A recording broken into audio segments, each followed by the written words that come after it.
আসসালামু আলাইকুম গাইস, কেমন আছেন আপনারা সবাই? আপনাদের জন্য আমি আজকে একটা কাতলা মাছের রেসিপি নিয়ে আসছি। আমি আজকে কাতলা মাছটা ডাটা দিয়ে রান্না করবো। প্রথম দেখুন এখানে আমি তেল দিয়ে দিলাম আর আধা কাপ পেঁয়াজ দিয়ে দিলাম।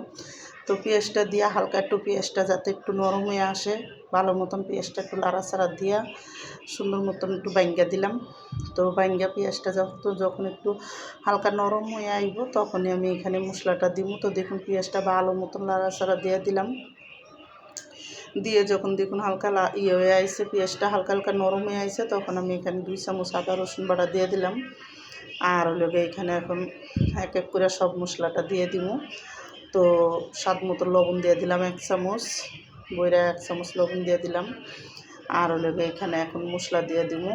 তো দেখুন 1 চামচের একটু বেশি ধনিয়ার গুঁড়া দিছি, 1.5 চামচের মতন, আর 1.5 চামচ মরিচের গুঁড়োও দিছি। আর হলুদের গুঁড়ো দিয়ে দিব 1 চামচ। তো 1 চামচ হলুদের গুঁড়া দিয়ে এখন আমি সুন্দর করে কিন্তু যে আদার ডিব্বাটা ধোয়া দিয়ে একটু পানি দিয়ে দিব এখানে। তো আদার ডিব্বাটা যাতে ভালো করে ধোয়া হয়ে যায় ওইভাবে করে একটু পানি চাইকা দিয়ে দিছি। তো আর একটু পানি দিয়ে সুন্দর করে মশলাটা একটু কষাই নেবো। তো মশলাটা ভালো মতন লাড়াচাড়া দিয়ে এখন এই পানিটা শুকাইয়া যখন তেল তেল উঠবো তখন মশলাটার উপরে মশলাটা কষাইয়া তারপরে কিন্তু আমি এখানে তরকারিটা দিয়ে দেব। তো দেখুন এদিকে মশলাটা ভালো মতন কষানো হয়ে গেছে গা, কাঁচা গন্ধটা গেছে গা। এখন ডাটা আর আমি 2টা আলু দিছি এখানে ডাটার সাথে, আর ডাটাটি ভালো করে চিল্লা কাটটা ধুইয়া তারপরে কিন্তু এখানে দিয়ে দিছি। আর এখন এই ডাটাটা দিয়ে তরকারির সাথে ভালো করে মিলাইয়া এখন এই ডাটাটা সুন্দর মতন একটু কষানো পর্যন্ত ভালো করে আমি কিন্তু লাড়াছাড়া দিয়ে দিব। আর যখন দেখুন কষানো হয়ে যখন আবার তেল তেল উঠতে আসে তখন আমি টমাটো আর 5-6টা কাঁচামরিচ দিয়ে ঝোলের জন্য 2 বাটি পানি দিয়ে দিলাম এখন আমি।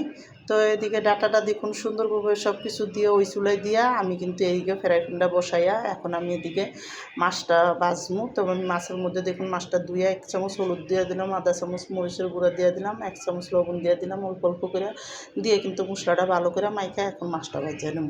তো আমার এই কাতলা মাছ দিয়ে ডাটা দিয়ে কাতলা মাছের রেসিপিটা যাদের পছন্দ তারা লাইক সাবস্ক্রাইব দিন, প্লিজ আমার ভিডিওটা বেশি বেশি শেয়ার করে দিন আর সাবস্ক্রাইব করে দিন। আর এইভাবে কাতলা মাছ দিয়ে ডাটা রান্না করে দেখেন, অনেকই মজা লাগে।